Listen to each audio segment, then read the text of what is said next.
Alors, la dernière fois, j'avais écrit les transformations de Lorentz sous cette forme-là. Je vais la réécrire.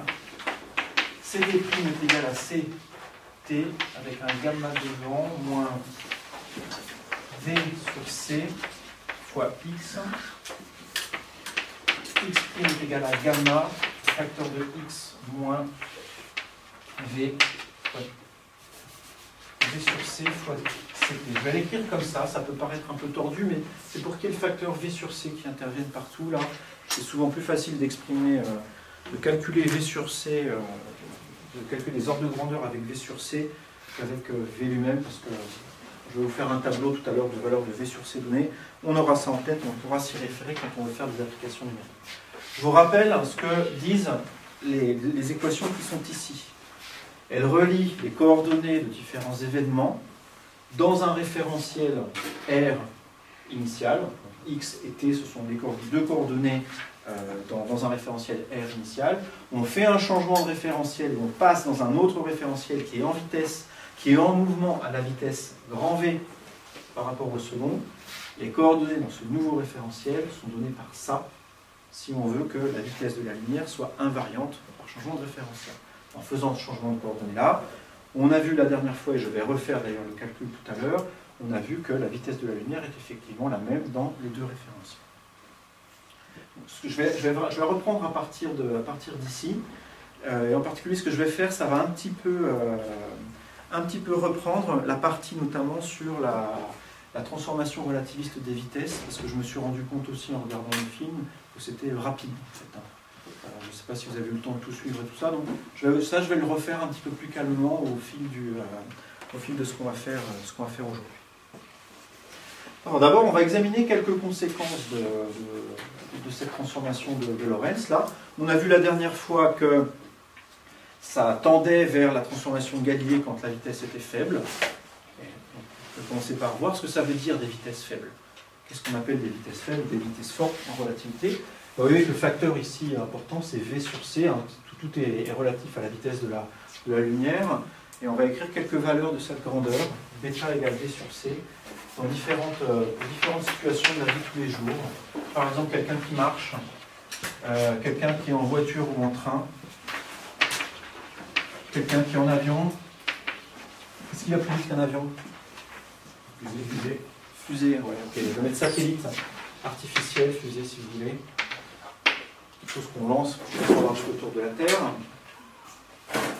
Alors, on va faire le rapport entre V sur C. Donc, il va déjà falloir commencer par savoir la valeur de C. Ça vaut combien la vitesse de la lumière? 300 000 km par seconde. 290 000.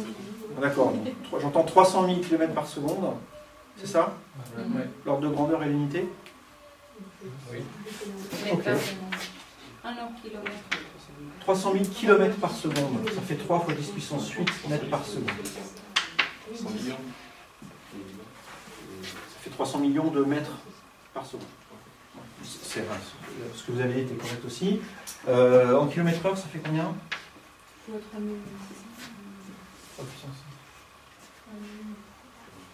km, 3600. Ça fait 3600 Fois 3600. Ça fait combien? 3600 fois 3 de tête. 1,08. Waouh! Je pensais que vous avez eu 2 heures en fait, non? Tout de suite. 1,08. Ça fait à peu près effectivement du coup 1, quelque chose, mais pour le coup, 10 puissance 9 km par heure. Donc ça fait à peu près 1 milliard de kilomètres. Quelqu'un qui marche, il marche à quelle vitesse? Il marche d'un bon pas? 5. 6. Ok, j'arrondis à 10. Pour avoir un ordre de grandeur, 10 km/h. Il marche vraiment bien. Quoi. Ça fait combien pour le facteur bêta ici? 10 moins 8. 10 moins 8. Un train, une voiture, c'est quoi la vitesse typique, l'ordre de grandeur typique de la vitesse? 132 même pour... ouais. 130, à peu près 100. Mais ce que je veux, c'est des nombres ronds pour faire une division facile, de ne pas embêter. Donc 100 km/h divisé par 10 puissance 9. C'est combien pour bêta? 10 moins 7. 10 moins 7. Ok. Un avion, ça va combien? 300. Un nombre rond, 1000. Ça fait 10 moins 6 ici. et un satellite autour de la Terre. Alors ça va faire quelques milliers effectivement de kilomètres par seconde, je vais arrondir à 10. Et ça fait 10-5 ici. Un satellite, donc autour de la Terre, ça va par rapport à la Terre à plusieurs kilomètres par seconde. Kilomètres par seconde, c'est énorme, kilomètres par seconde. On a, donc pour quelque chose qui va extrêmement vite comme ça à l'échelle humaine, vous voyez que le facteur bêta qui est ici, il est de l'ordre de 10-5, 1 100 millième. Quelque chose qui est petit devant 1. Donc même à ces vitesses-là, vous voyez qu'il y a des chances que le facteur qui est ici, il diminue beaucoup le terme qui est là et le terme qui est là. Ça vous explique que dans des situations de la vie courante où on a des vitesses faibles, on ne voit pas ce terme-là, on ne le voit pas. Lui, j'ai écrit de manière bizarre parce que le C se simplifie avec celui-là, donc c'est vraiment V fois T, donc lui, il ne se simplifie pas avec grand-chose, donc en relativité galiléenne, ça reste. Et le facteur gamma qui est ici, alors lui, quand bêta est petit, gamma, il est vraiment extrêmement proche de 1. Parce que dans la définition, on vous rappelle que gamma, c'est 1 sur racine de 1 moins bêta 2. C'est un V sur C ici que j'avais mis, mais du coup on peut l'écrire aussi en fonction de bêta. Quand bêta vaut 10 moins 8, ça vaut combien ce gamma là? Alors 1, effectivement c'est quasiment 1. Mais alors, et c'est quoi la différence avec 1? Le terme qui est la différence avec 1 est de quel ordre de grandeur? Ouais, 10 moins 16 effectivement. Alors ça je vais l'écrire comme ça. Ça c'est 1 moins bêta 2 à la puissance moins 1,5. Quand bêta est petit, bêta carré est encore plus petit. Donc si ça vaut 10, si bêta vaut 10 moins 8, bêta 2 vaut 10 moins 16, on est largement dans les conditions où on peut faire des développements limités. On a un truc qui est extrêmement petit devant 1. 1 moins quelque chose de petit à une certaine puissance, ça c'est à peu près égal à 1 plus 1,5 de bêta 2. Donc c'est 1 plus quelque chose qui est de l'ordre ici effectivement de 10 puissance moins 16. Donc le gamma ici, ce que je vais mettre c'est gamma moins 1, la différence entre gamma et 1. Ici c'est de l'ordre de 10 moins 16, ici 10 moins 14, ici 10 moins 12, et là 10 moins 10. Vous voyez que ça reste des nombres qui sont extrêmement petits. Donc au milliardième, au 10 milliardième près, le gamma qui est là, même pour des situations dans la vitesse élevée, comme un satellite autour de la Terre, le gamma est quasiment égal à 1. Donc ça veut dire que si on veut effectivement aller voir les effets relativistes, les effets du fait qu'il y a un gamma dans cette transformation-là, il va falloir ou bien faire des expériences extrêmement précises, des mesures qui ont des précisions très grandes, ou bien s'intéresser à des corps qui vont encore plus vite que ça. Ça, on aura l'occasion d'y revenir plusieurs fois dans ce cours. Ok, deuxième chose que je veux dire là-dedans, cette transformation-là, vous voyez qu'elle pose un problème quand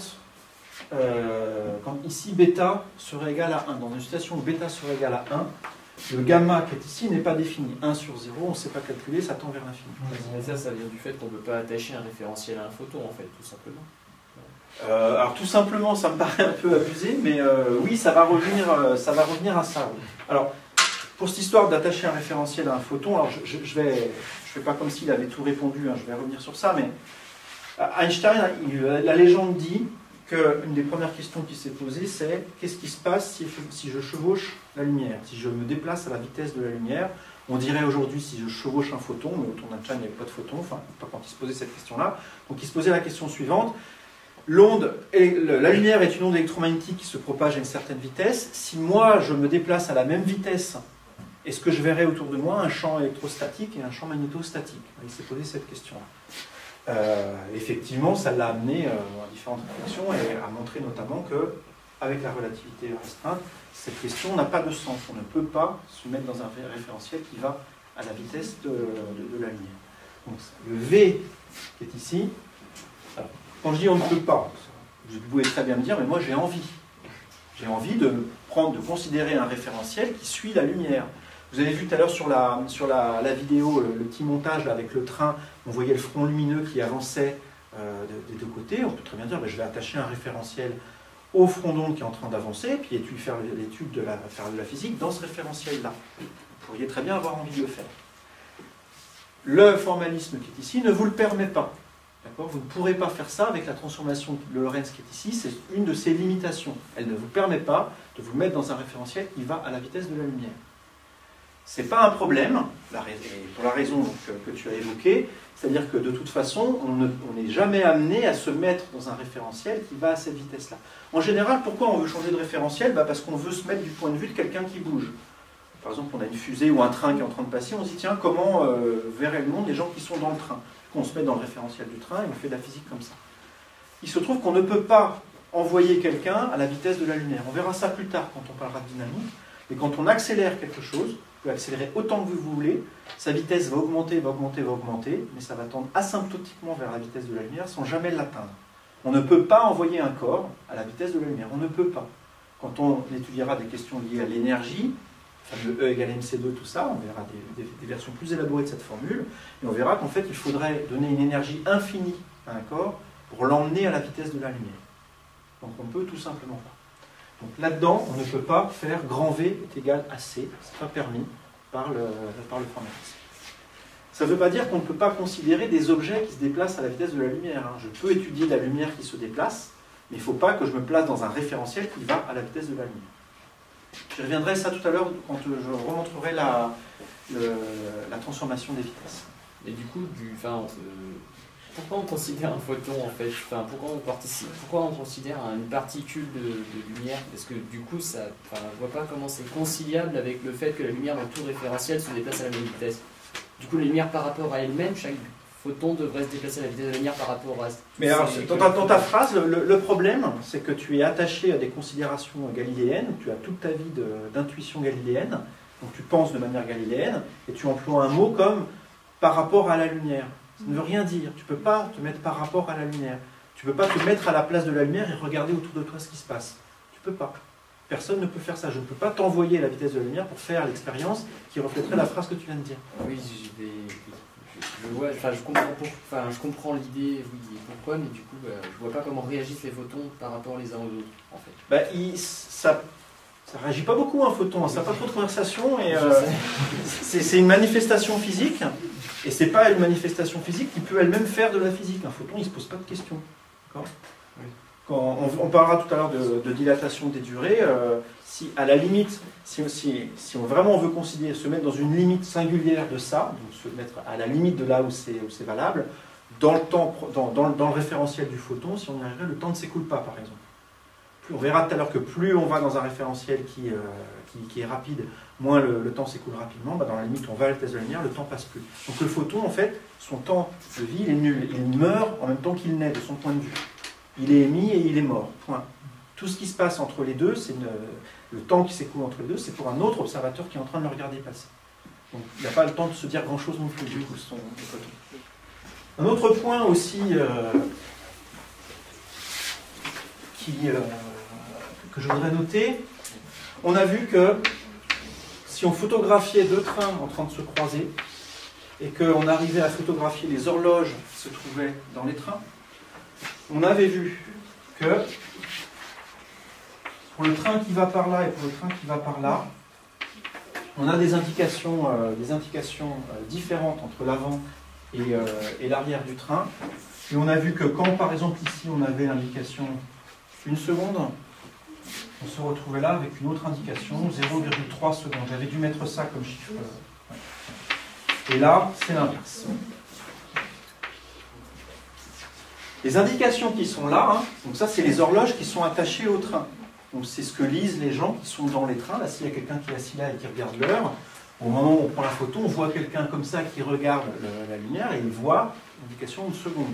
Là, le gars qui est dans le train voit l'indication 0,3 secondes.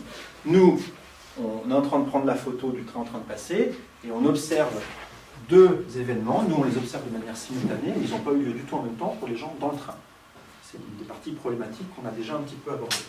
Ce que je veux vous montrer ici, simplement, c'est que ça, c'est vraiment très cohérent avec l'expression qui est en haut. L'expression qui est en haut vous donne le temps dans le référentiel en mouvement par rapport au temps le nôtre et la position du point qu'on est en train de considérer. Moi, si je fais une photo du train en train de passer, je me mets un temps t, pour moi un temps t fixé, donc ça c'est fixé pour la photo qui est là. Et ce que je suis en train de voir sur les horloges ici, c'est la valeur de T', le temps qui est indiqué dans le référentiel.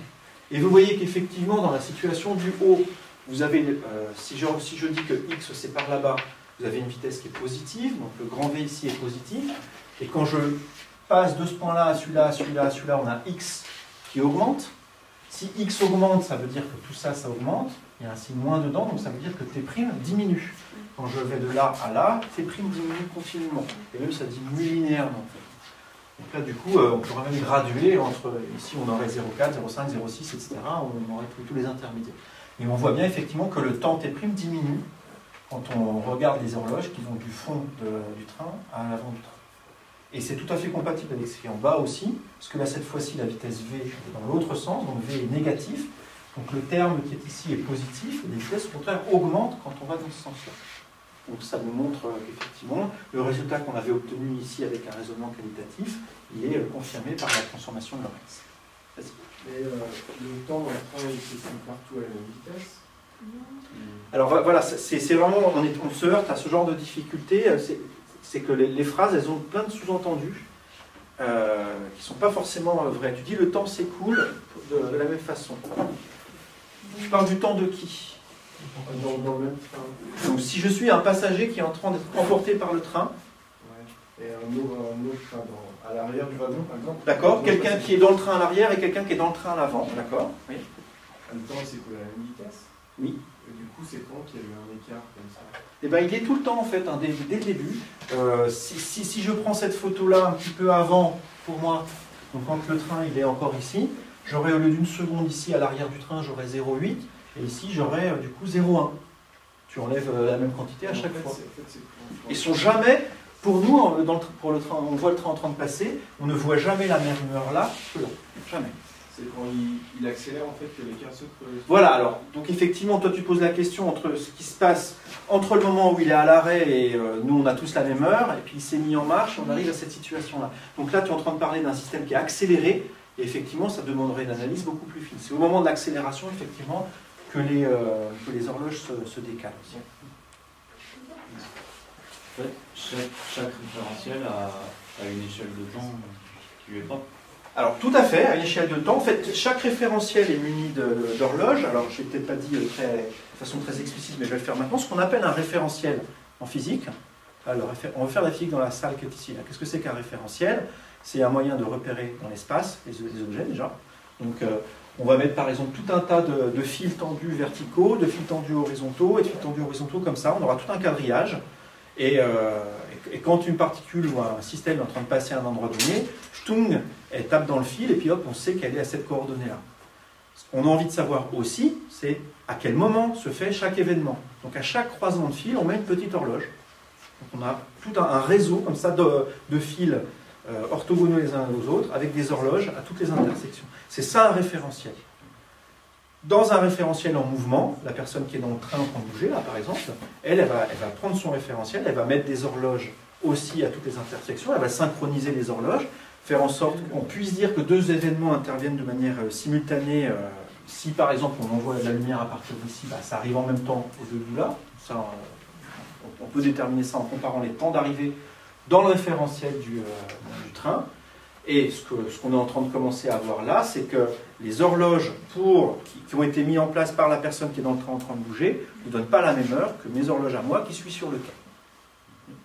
Ne donnent pas la même heure, elles peuvent être décalées, et en plus, on va le voir tout à l'heure, elles ne tournent pas à la même vitesse. Voilà. Nous, sur le quai, on voit 1 seconde, 2 secondes, 3 secondes, 4 secondes passer, et si on regarde le train passer, on va voir que l'indication qui est ici augmente moins rapidement que la nôtre sur notre main. Donc le temps passe plus vite, on a l'impression que le temps passe plus vite chez eux que chez nous. Je vais y revenir sur ça. Ça, c'est vraiment ce que dit aussi l'équation qui est ici. Voilà. Dernière remarque sur ça, je vais vous introduire une notation qui peut être vraiment très pratique, à la fois pour s'en rappeler de la transformation, et puis aussi pour effectuer vraiment des calculs. Alors tout d'abord, là, j'ai omis les coordonnées Y et Z, parce qu'elles n'étaient pas affectées, je vais les réécrire un coup. Voilà, donc ça c'est une transformation de Lorentz quand la vitesse est dirigée sur l'axe X. Et ça, on peut l'écrire avec des matrices. C'est une transformation linéaire, et donc vous avez déjà tous fait un petit peu d'algèbre linéaire. En fait, je vais le poser comme une question. Est-ce que vous avez tous déjà fait de l'algèbre linéaire? Oui. Est-ce qu'il y en a parmi vous qui n'ont jamais vu de matrice? Non. Pas le film, hein. Gamma, moins bêta gamma, moins bêta gamma, gamma. E ne sont pas changés. E non plus. C'était X, Y, Z. Voilà. Donc si je mets les 4 coordonnées spatio-temporelles, temps ici, espace là, dans une colonne, les coordonnées dans le nouveau référentiel R' sont reliées aux coordonnées dans l'ancien référentiel R par la matrice qui est ici. Et ça, on l'appelle matrice de Lorentz, de manière très naturelle.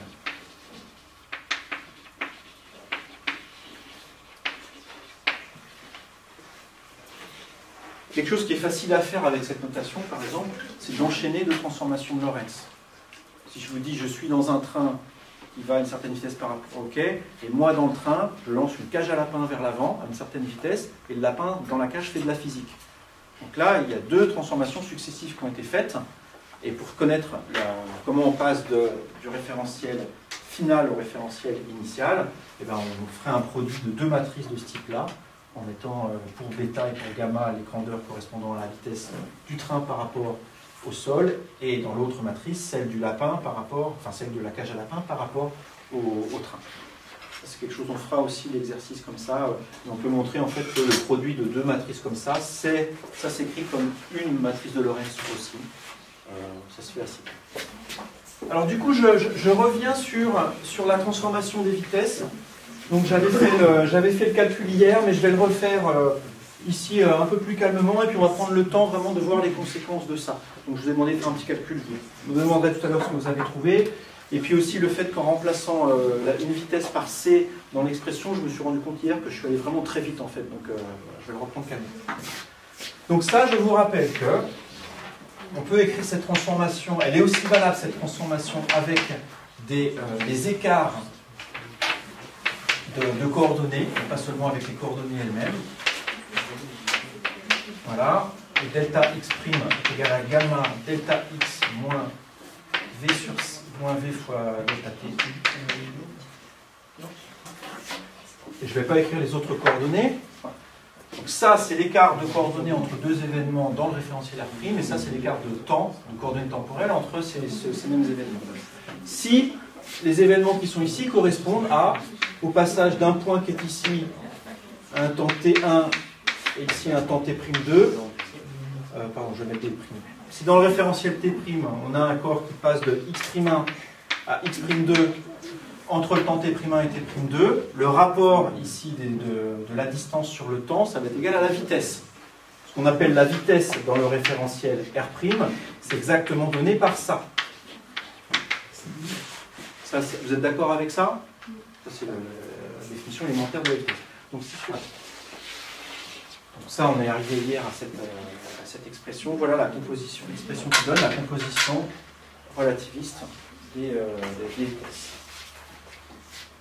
Alors, je vais effacer la démonstration. J'ai besoin vraiment du tableau ici pour exploiter les conséquences de ça.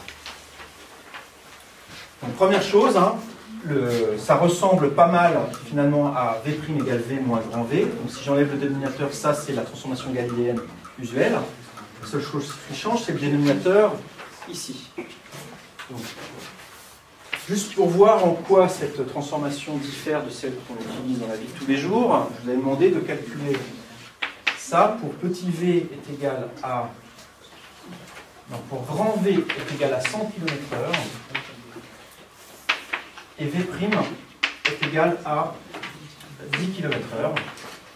C'est-à-dire on a quelqu'un qui se déplace dans un train, il marche à 10 km/h dans un train qui va lui-même à 100 km/h, et je vais demander la vitesse V du bonhomme par rapport au train. Mais hier, on avait l'expression avec le V' dedans, V dehors sur le prime et dedans le prime. Alors, tout à fait. Donc, ce que hier, quand je vous ai demandé de chercher ça, je vous ai dit vous aurez probablement besoin de la relation inverse. Et donc, ça donnait des plus. Et ça donnait des plus. Donc, je vais le redire tout de suite là maintenant. Donc, effectivement, quand on voit ça, nous, on cherche V. alors qu'on connaît V' ici et grand V. Donc c'est pas forcément très pratique. Donc ça, en fait, on peut montrer, ou bien en exprimant V en fonction de V', en tortillant cette expression, ou bien en voyant simplement que là, on est passé de R à R'. Si on veut passer de R' à R, il suffit simplement de faire une transformation à la vitesse moins V. Si vous êtes dans un train qui va à 100 km/h par rapport au quai, depuis le train, vous voyez un quai qui s'en va à moins 100 km/h dans l'autre sens. Ça se retrouve aussi vraiment par le calcul. Donc on trouve du coup que V, c'est V' plus grand V sur 1 plus grand V dV' sur C carré. Voilà. On a ces deux expressions-là. Du coup, vous avez dû calculer la grandeur qui est ici en remplaçant les grandeurs là par leur valeur. Qu'est-ce que vous avez trouvé? 110 km/h. Donc vous trouvez 110 km/h, c'est-à-dire vous trouvez la même chose finalement que si on ne faisait pas de relativité.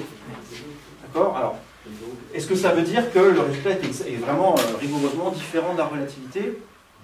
Probablement que non. Ce que ça veut dire ici, c'est que vous avez ajouté, en fait là le 110 c'est la somme qui figure au numérateur, vous avez divisé par une grandeur ici qui est extrêmement proche de 1. Extrêmement proche, hein. Vous voyez ici on a 10 km/h, 100 km/h, ça fait des bêtas qui sont de l'ordre, on a vu tout à l'heure, de 10-8, 10-7. Donc le produit des deux, ça fait quelque chose en 10-15. Ça là, c'est 10-15 par rapport à ça. Donc le chiffre qui est ici, le vrai qu'on devrait mettre, c'est 109,999999. Et il faut aller à une précision de 10-15. Donc ici, ça serait 13 chiffres après la virgule, pour commencer à avoir une différence avec le résultat galiléen. Vos machines, probablement, ne vous permettent pas d'avoir accès au 15e chiffre après la virgule sur un affichage, sur l'affichage que ça vous propose. Mais si vous faites ça sur un ordi, dans Mathematica, ou voilà, je crois que dans Google, vous pouvez faire des opérations mathématiques. Si vous imposez la précision, vous dites je veux un calcul avec une précision de 20 chiffres après la virgule, vous allez trouver ici 109,999999. Là, si on voulait mettre en évidence cet effet, donc ça veut dire qu'il faudrait qu'on ait une expérience avec une précision relative de 10-15, donc une expérience extrêmement précise. Ce n'est pas dans cette situation-là qu'on va avoir les effets relativistes les plus prononcés, d'une part. D'autre part, quand on voit l'expression qui est ici, ou celle qui est là, on pourrait se dire, tiens, qu'est-ce qui se passe si... Donc je vous ai dit tout à l'heure qu'on ne pouvait pas aller plus vite que la vitesse de la lumière, c'est pas possible d'envoyer quelque chose plus vite que la lumière. Pourtant, il y a un moyen qui semble très simple de faire ça, c'est de se dire, je vais me mettre dans un train qui va à une vitesse de, par exemple, 3c sur 4. Encore une fois, c'est le beau train, hein, il est bon, 3 quarts de la vitesse de la lumière, ça c'est permis, le train il a cette vitesse-là. Moi, je me mets à l'intérieur, et depuis l'intérieur du train, je lance quelque chose vers l'avant avec la vitesse 3c sur 4. Ça, j'ai le droit de le faire aussi. Je suis dans un référentiel galiléen, quand je suis dans le train, j'ai le droit de faire des expériences que je veux, et je peux lancer des choses avec une grande vitesse. Qu'est-ce que ça donne quand on compose les vitesses? Quelle est la vitesse du projectile que j'ai envoyé à ces vitesses-là? Le projectile que j'ai envoyé à 3c sur 4 depuis le train qui va lui-même à 3c sur 4, quelle est sa vitesse par rapport au sol? J'utilise la relation qui est là. C'est parti. Ça me dit que V, ça fait la somme de ces deux-là, ça fait 3c sur 4 plus 3c sur 4, ça fait 3c sur 2, divisé par 1 plus le produit de 3 quarts avec 3 quarts, c'est-à-dire 9 16e. Ça fait 3 demi de C divisé par 9 16e plus 1, ça fait combien ça? Ajouter des fractions. 25 16e, donc ça fait ici 16 fois 25. Ça simplifie un petit peu. 3C, 8 fois 8, 24. 24C sur 25. Voilà, la vitesse V de l'objet qu'on a lancé par rapport au sol. Est-ce que vous pouvez me faire une remarque intelligente sur la grandeur qui est là?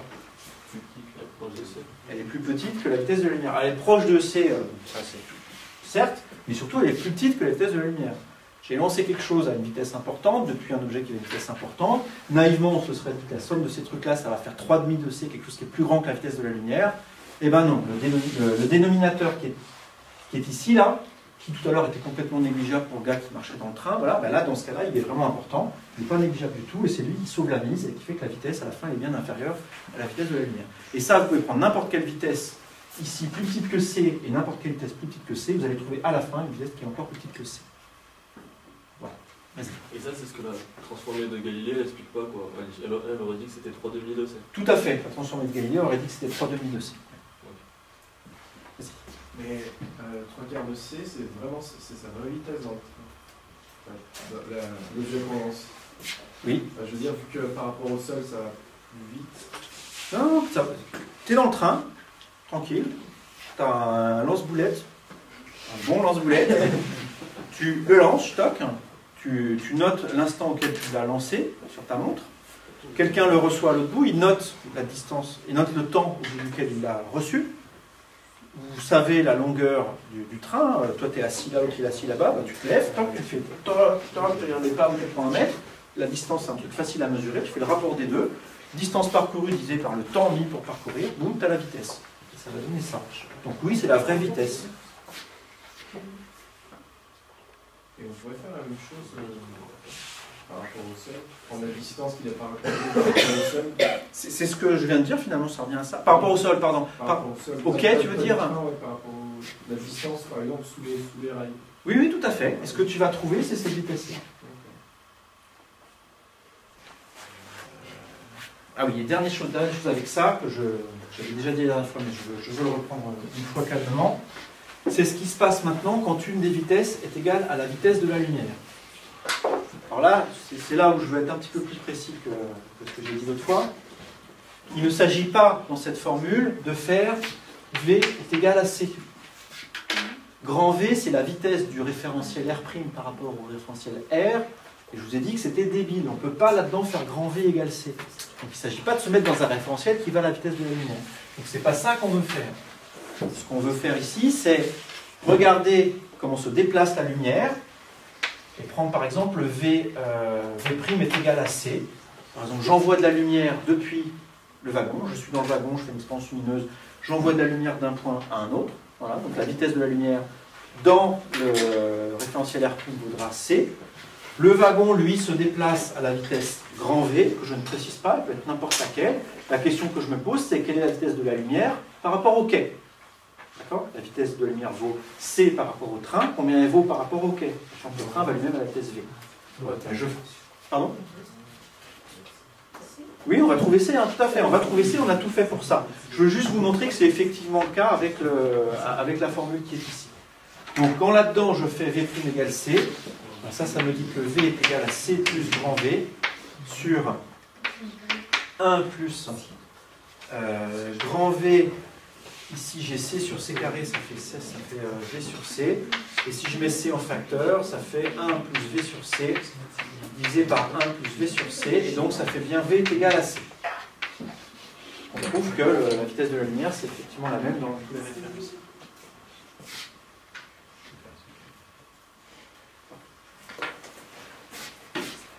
Cette expérience d'envoyer des choses, d'envoyer de la lumière depuis un référentiel en mouvement et de vérifier que la lumière va effectivement à la vitesse C dans notre référentiel à nous aussi, ça a été fait plusieurs fois, on a pas mal d'occasions, mais une manière typique de faire, c'est d'utiliser des particules, qui ont des intégrants et émettent de la lumière. Donc, vous avez une particule de grande énergie, donc de grande vitesse, qui se déplace, elle émet de la lumière, donc à la vitesse C dans son référentiel, et on vérifie qu'effectivement, même pour nous, dans le référentiel du laboratoire, la vitesse de la lumière vaut aussi C.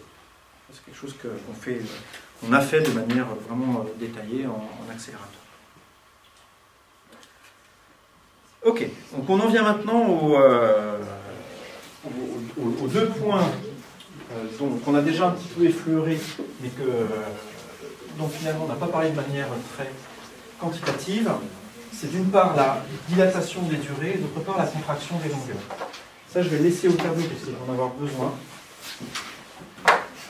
Et j'ai besoin d'un numéro, ça doit être le petit 4, hein, si vous avez noté les numéros. C'est ça ?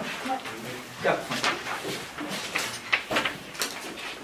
Dilatation relativiste des durées.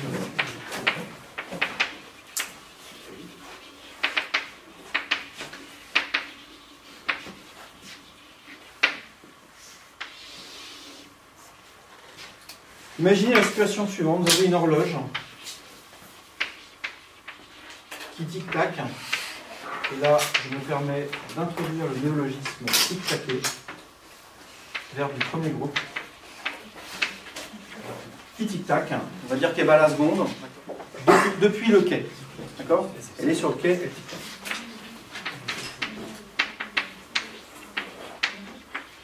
On a une horloge qui tic-tac depuis le quai, elle envoie des flashs lumineux toutes les secondes. On est dans le train et on regarde l'horloge qui est sur le quai. Le T' qu'on va observer dans le train est donné par ça. Le T de l'horloge, le temps pour le gars qui est sur le quai est donné par T ici. Et ça, c'est la position X dans le référentiel du quai. D'accord ? R, c'est le référentiel du quai. R', c'est celui du train. Donc ça, c'est la coordonnée de l'horloge sur le quai. L'horloge, elle est posée sur le quai. Elle ne bouge pas. On la met à un endroit, elle est fixe sur le quai. Ça veut dire que la coordonnée X qui est ici, elle est constante. C'est la même tout le temps. L'horloge ne bouge pas dans le quai. Donc si elle est constante, on peut prendre par exemple l'origine du référentiel à cet endroit-là. Voilà. On a l'horloge là, ça c'est X égale à 0. L'horloge reste en X égale à 0. Donc, on prend l'expression qui est ici, on utilise le fait que sur le quai, l'horloge est immobile, le X du coup est nul, et on se retrouve avec l'expression CT' est égal à gamma CT, les C se simplifient, et il reste simplement T' est égal à gamma fois T. Et je vais l'écrire aussi d'une façon différentielle, ça veut dire aussi que les écarts de temps sont donnés par gamma, par un facteur gamma, ils sont reliés par un facteur gamma. Les indications temporelles dans le référentiel primé sont égales à gamma fois les indications temporelles dans le référentiel non primé. Vas-y. Pourquoi on supprime le terme? Parce que l'horloge, ici, je vais l'écrire explicitement, elle est à x égale à 0. Elle a une coordonnée x sur le quai qui est constante.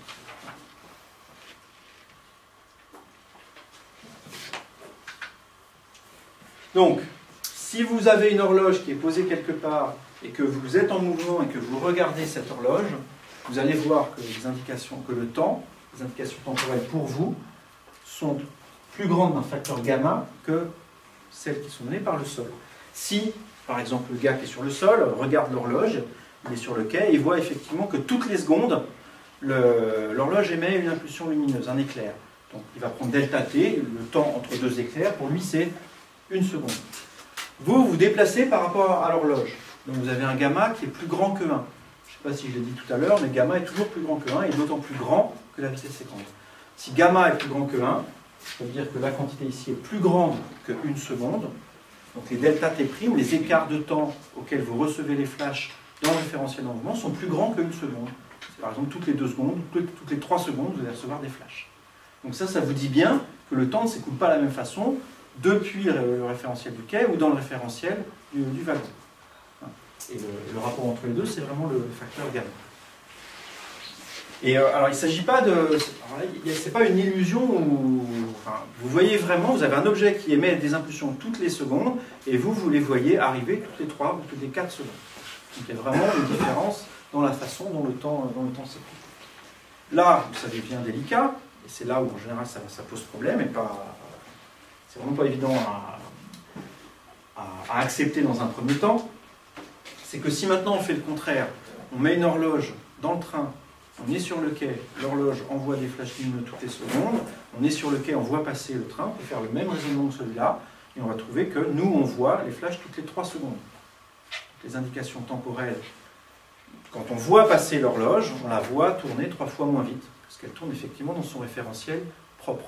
Le référentiel dans lequel l'horloge est immobile, ça c'est un mot que j'emploierai souvent, s'appelle le référentiel propre. Et le temps qui s'écoule dans ce référentiel-là s'appelle le temps propre. Quand on a un objet, c'est assez tentant de coller un référentiel à cet objet-là, ça s'appelle le référentiel propre de l'objet. Donc le référentiel propre, c'est celui dans lequel finalement le temps s'écoule le plus vite.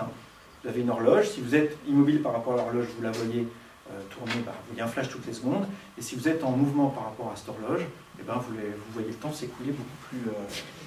vous le voyez s'écouler plus lentement, éventuellement beaucoup plus lentement si votre vitesse est grande.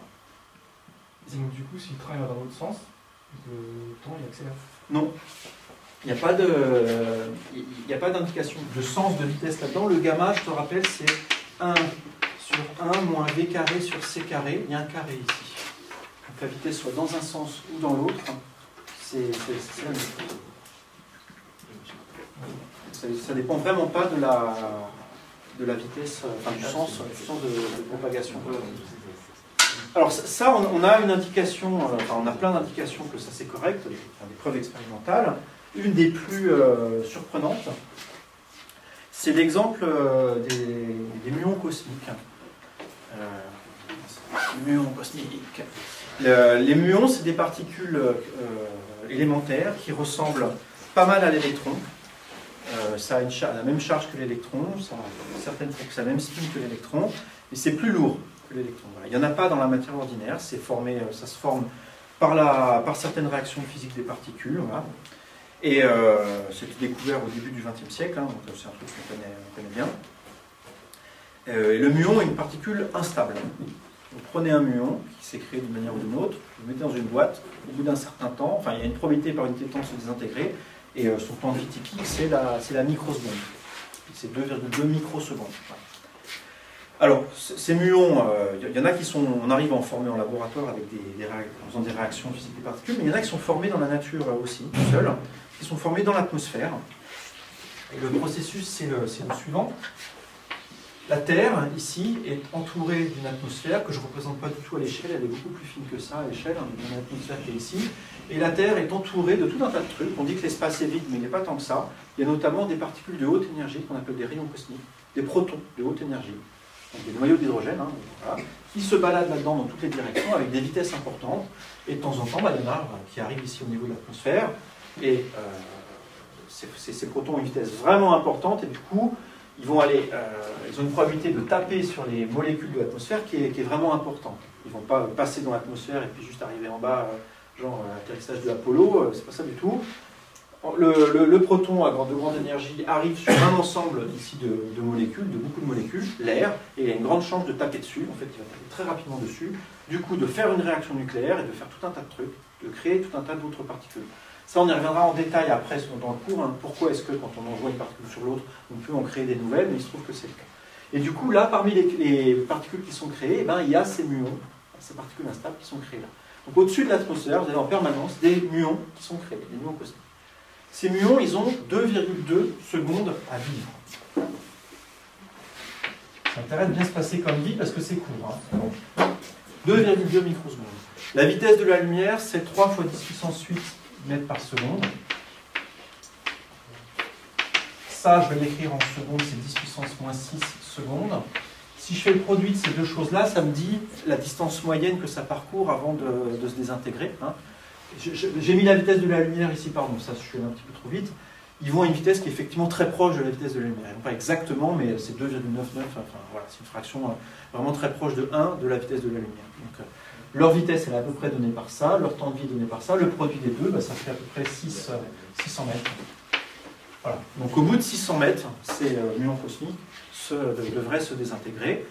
Les processus que j'ai décrits là se passent en haut de l'atmosphère, c'est-à-dire à quelques dizaines de kilomètres au-dessus de l'atmosphère.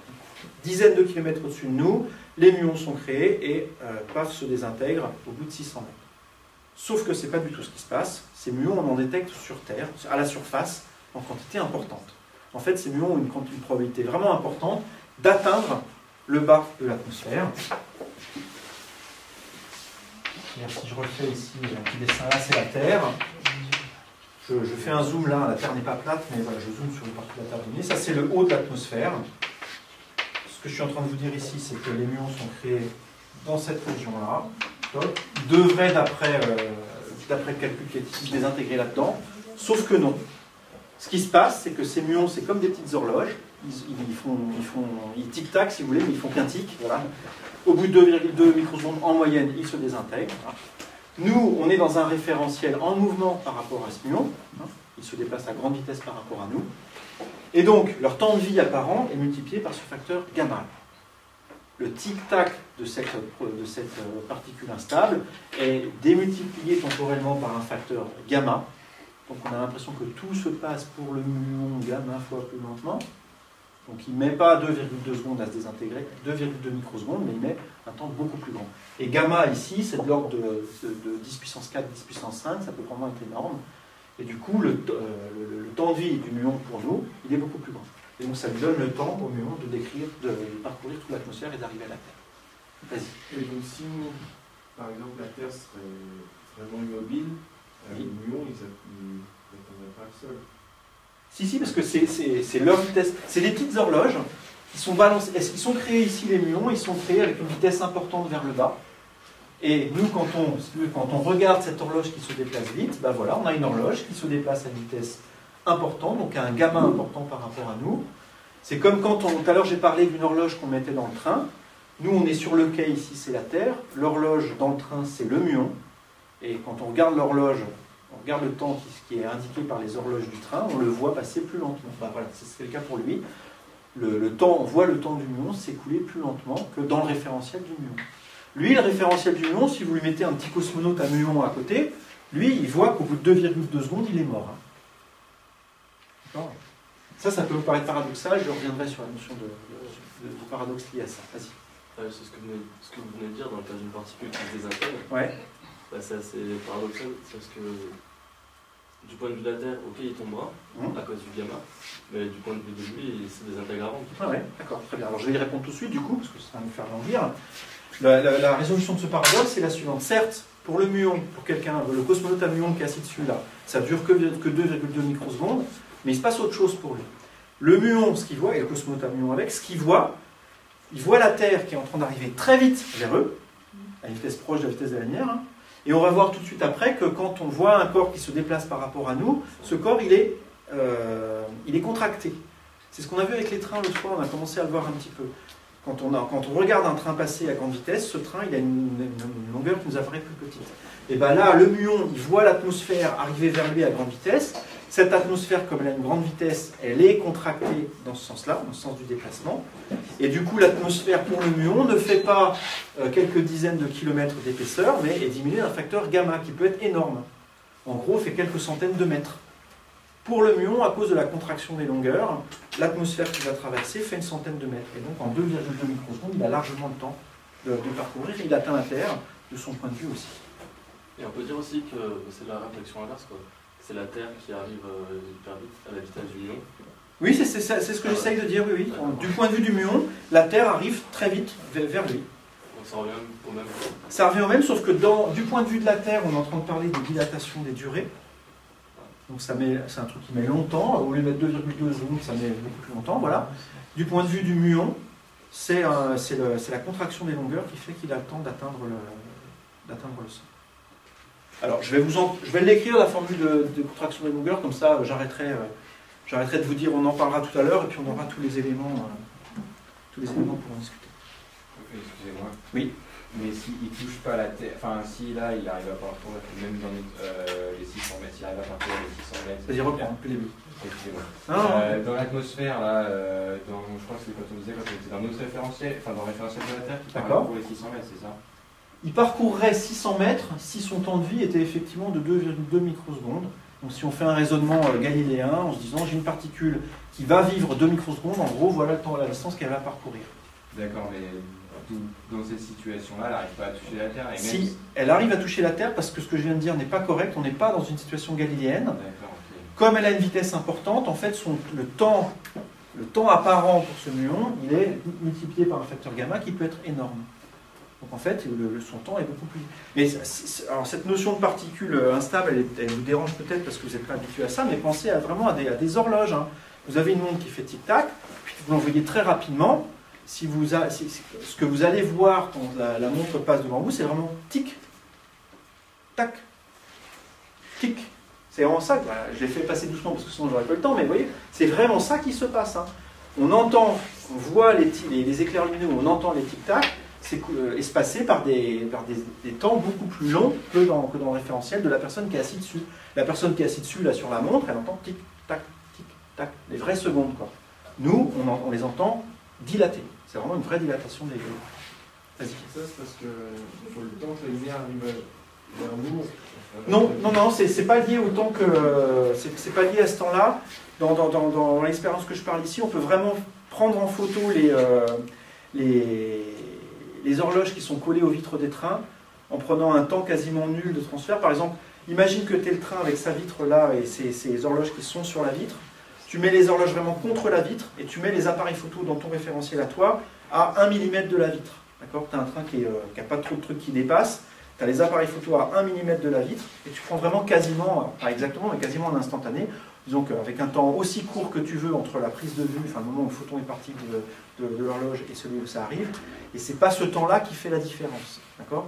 C'est vrai que si en plus on prend ça en compte, si tu prends une photo, non pas en le faisant comme j'ai dit là, en collant les appareils photo aux horloges, mais si en plus tu te mets loin du train, que tu le prends de loin, effectivement ce qu'on va voir c'est vraiment du coup très compliqué, parce qu'il y a le fait que le temps s'écoule différemment dans le train, mais il y a en plus ce temps de trajet entre l'objet qu'on prend en photo et puis l'observateur qu'il faut prendre en compte aussi.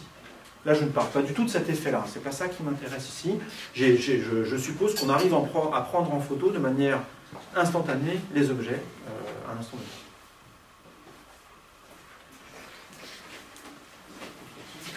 Alors, petit 5, contraction des longueurs.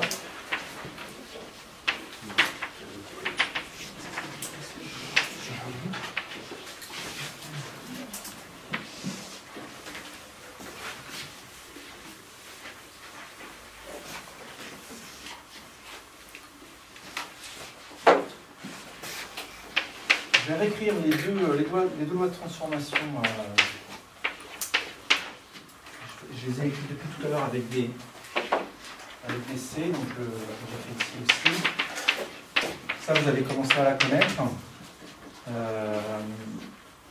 Au moins un grand V sur C, X. Voilà. Et delta X' est égal à gamma, ça peut être delta X moins V fois delta T.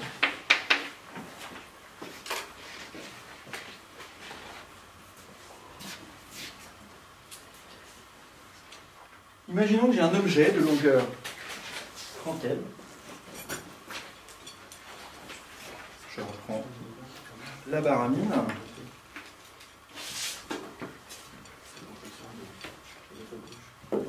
J'ai un objet ici d'une certaine longueur. Voilà. Et donc je peux mesurer, et au repos, hein, par rapport à moi, je peux mesurer sa longueur ici. Si je prends un mètre stock, je peux effectivement trouver la valeur ici. Et je vais appeler cette longueur au repos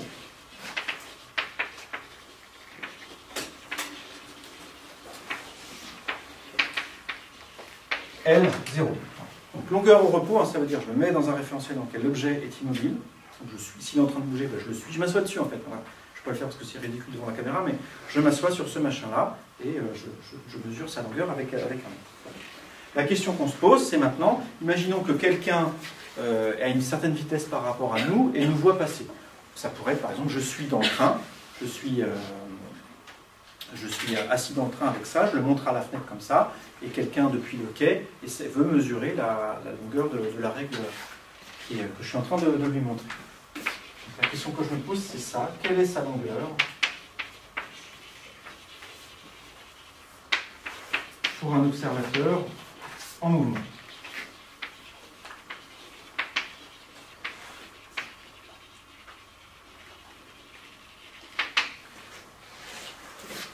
Alors, il faut se décider ici si l'objet est sur le quai ou dans le train. Bon, comme tout à l'heure, j'ai mis l'horloge sur le quai, je vais faire pareil avec la règle.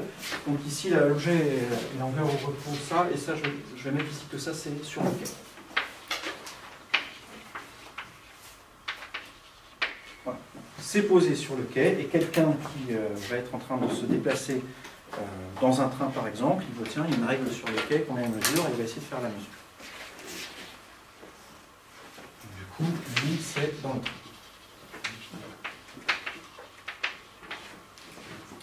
Qu'est-ce que ça veut dire la longueur d'un objet pour l'observateur qui est dans le train? Donc, je vous rappelle que l'observateur dans le train, lui, ses coordonnées qu'il utilise, c'est x' et t'. Et celle-là, c'est pour l'observateur sur le quai. Prendre la longueur d'un objet, ce que ça veut dire, physiquement, c'est qu'on prend la coordonnée du point qui est ici, dans le référentiel qui m'intéresse, la coordonnée du point qui est là, et on fait la différence. Ça vous va?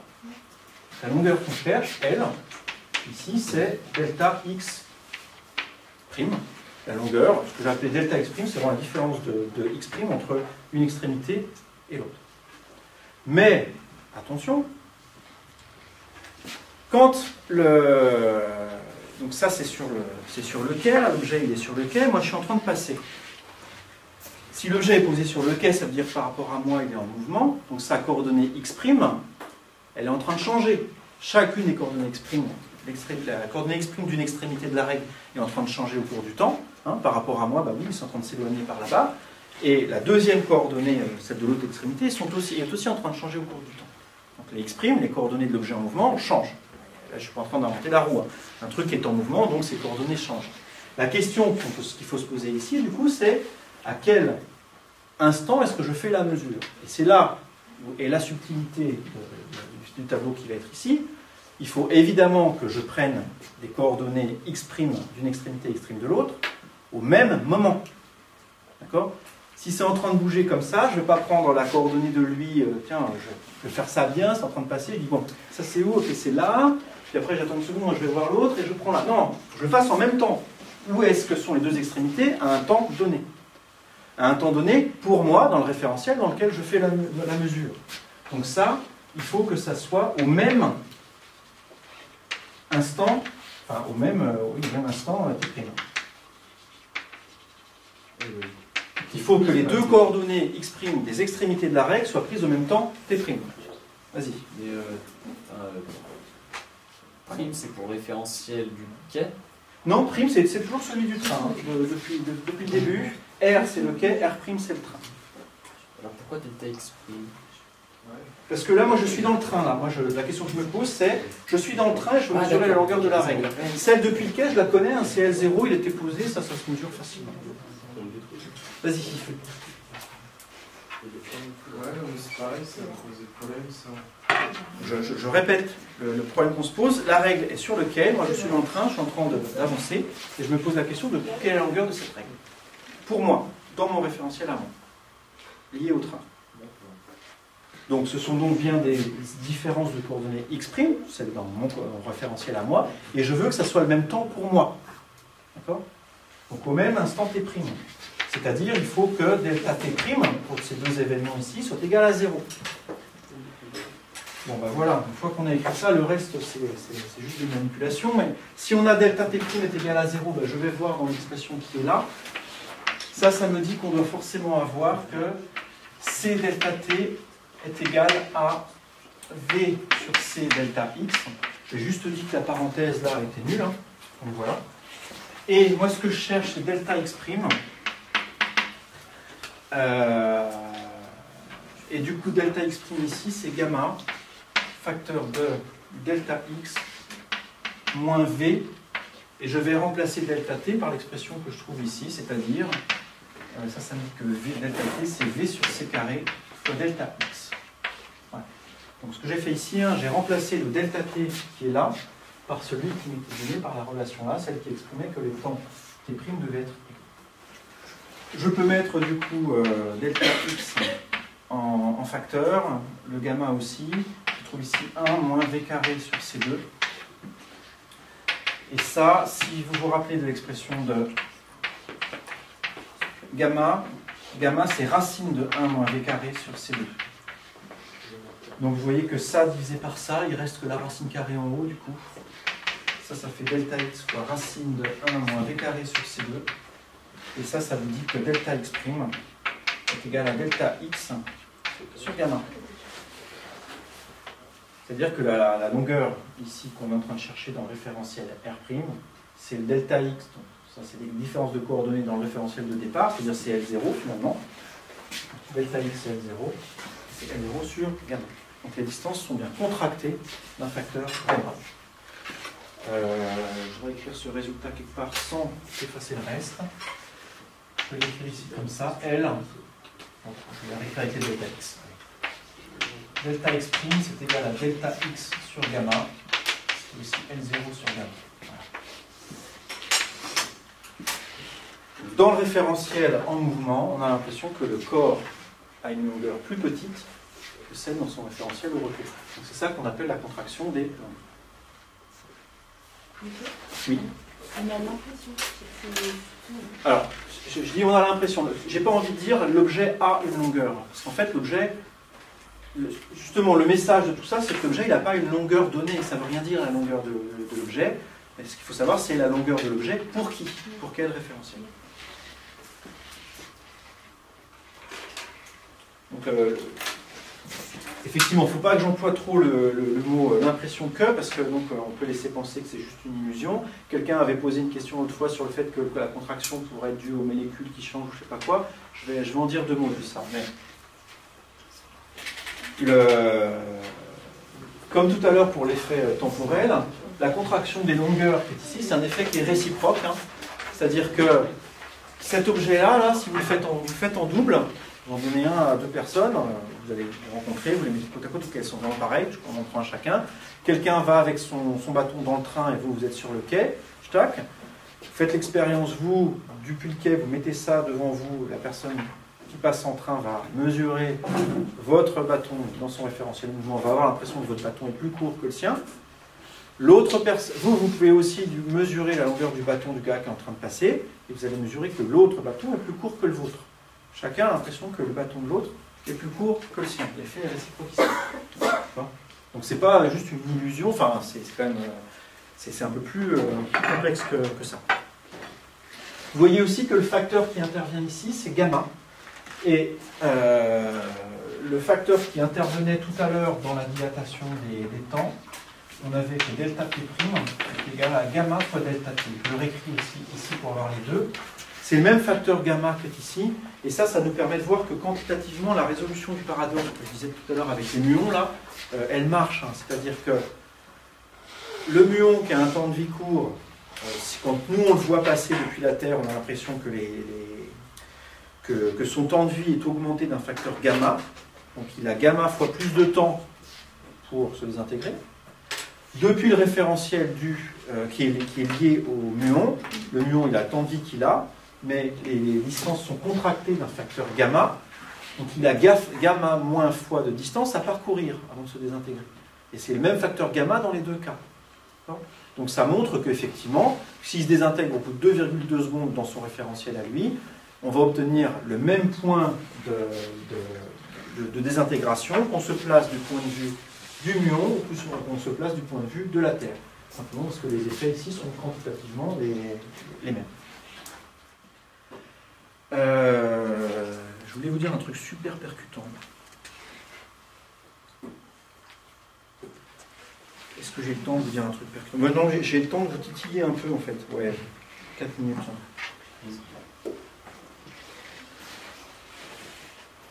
Alors, je vais juste commencer à aborder le problème. C'est quelque chose que vous avez déjà entendu en fait. Enfin, vous avez déjà entendu le problème. Je vais vous parler du paradoxe des jumeaux. Okay. Alors, ça n'a rien à voir avec les Bogdanov. Parce que bon, ça c'est un paradoxe en soi, mais on ne va pas l'aborder.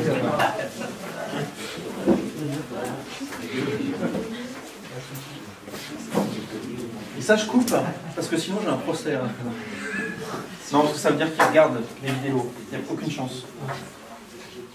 Bon, j'arrête.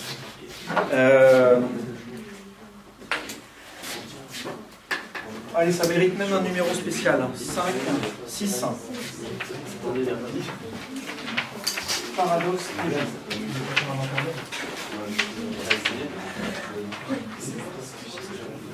Alors, est-ce que quelqu'un peut m'en parler déjà, du paradoxe des jumeaux? Qu'est-ce que ça évoque pour vous? Est-ce que quelqu'un...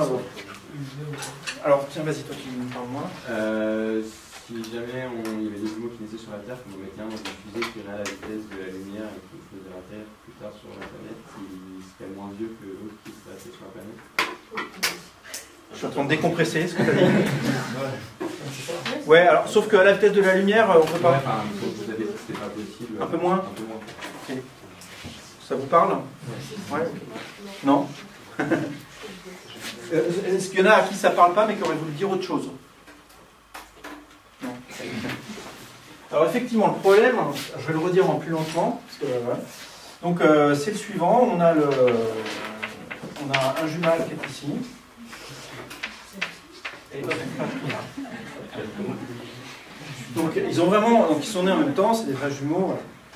Et l'expérience consiste à en mettre un dans une fusée ou un dispositif qui va vite. Hop. Lui, il est astronaute. Hop. Donc ça ne change pas son âge, hein, vous êtes d'accord? Okay. On le met dans une fusée.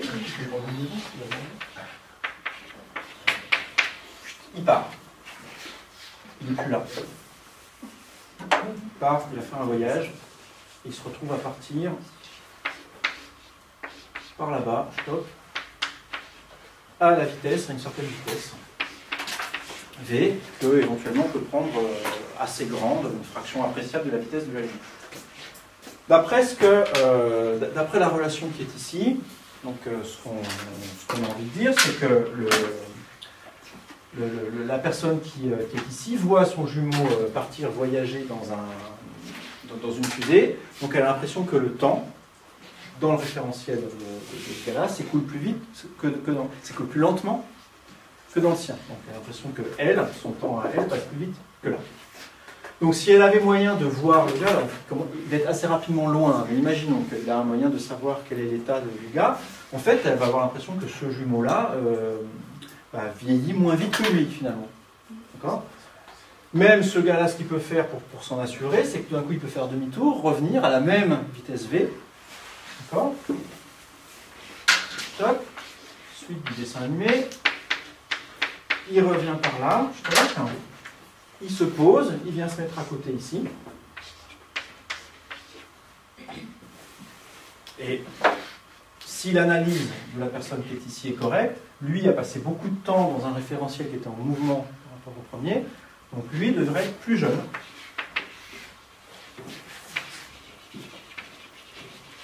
Que lui, qui est plus vieux, sédentaire. Les voyages forment la jeunesse. Donc voilà, c'est la situation que nous prédit la relativité restreinte. Alors parfois, ça c'est décrit comme le paradoxe des jumeaux. Ce n'est pas un paradoxe du tout à ce stade-là. C'est juste un effet de la relativité. Oui, si on fait cette expérience, qu'on envoie quelqu'un faire un voyage et qu'on le ramène ici, lui sera plus jeune que lui. C'est quelque chose qu'on sait tester expérimentalement. Très bien. Dans les années 70, en 71, en fait, il y a des chercheurs qui ont mis des horloges atomiques dans des vols, dans des avions de ligne, ceux qu'on prend pour voyager. Ils les ont mis là-dedans, donc les avions ils font le tour de la Terre, ils se posent, ils repartent, mais ils sont assez souvent finalement à une vitesse de l'ordre de 1000 mètres par seconde par rapport au sol. Et donc le retard s'accumule. Plus ça va, plus effectivement le fait que leur horloge marche doucement intervient dans le temps qui est affiché sur l'horloge. Et donc au bout comme ça de plusieurs tours de la Terre, l'horloge qui était dans un des avions est sortie de l'avion. On compare son indication à une horloge qui est restée sur Terre. On s'aperçoit qu'effectivement elle donne une indication plus courte. Il y a moins de temps qui s'est écoulé dans l'avion qu'au sol. Ça, il n'y a pas de souci, c'est vraiment quelque chose qu'on vérifie expérimentalement. Là, il y a un paradoxe, c'est quand on commence à se dire, mais c'est bien rigolo votre truc, mais moi, c'est pas ça le film que j'ai vu. Et c'est lui qui va parler là. Le jeune, enfin celui qui revient jeune, au début, c'est du mal comme l'autre, pas. Ce qui s'est passé du point de vue de votre gars,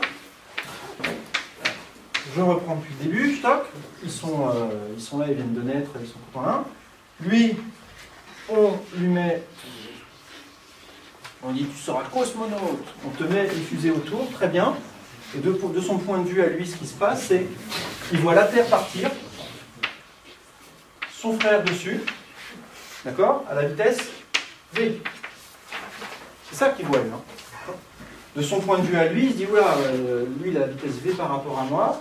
Tous ceux sur la Terre aussi d'ailleurs, ils sont tous en train de vieillir moins vite que moi, leur temps passe plus doucement.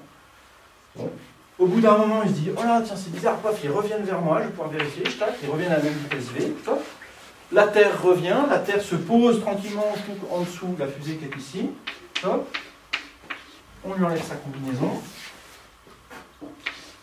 Et si, effectivement, on en croit un raisonnement similaire au précédent, lui, il se dit, bah, je devrais trouver ici, lui qui est jeune, et moi qui suis vieux, parce que c'est lui qui a passé du temps dans le référentiel en monde.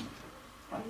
Le paradoxe, il est là, parce que ça, c'est quelque chose qui n'est pas possible, c'est-à-dire qu'on ne peut pas avoir à la fois ça et ça par deux raisonnements différents. Si on s'amuse à faire l'expérience, un des gars va être plus jeune que l'autre. où ils vont éventuellement avoir le même âge, mais on ne sera pas à la fois dans cette situation-là et celle-là. Donc c'est ça un paradoxe. Un paradoxe, c'est vraiment quand vous avez un raisonnement qui peut vous amener à deux conclusions complètement opposées suivant la manière dont vous menez le raisonnement. Ça veut dire en général qu'il y a un problème. Donc effectivement, ça, le problème, il est dans le raisonnement qui est ici. La solution de ce paradoxe, elle est assez subtile en fait. Et c'est la suivante, c'est que du point de vue du... je vais l'appeler le vieux. Du point de vue du vieux qui est ici, le sédentaire simplement. Okay. Du point de vue du sage sédentaire qui est ici, lui il est dans un référentiel galiléen, il a vu l'autre personne ici partir, faire demi-tour et revenir. Donc il a fait une analyse qui est correcte. Alors que du point de vue du jeune, lui il n'est pas du tout dans un référentiel galiléen, il est dans un référentiel lié à une fusée qui a été accélérée, mis à une certaine vitesse, puis décélérée pour faire demi-tour, il est de nouveau à vitesse constante, puis redécéléré pour s'arrêter au niveau de la Terre. Donc, nous, tout ce qu'on a fait maintenant, je vous rappelle, c'est qu'on s'est placé dans des référentiels galiléens, à chaque fois.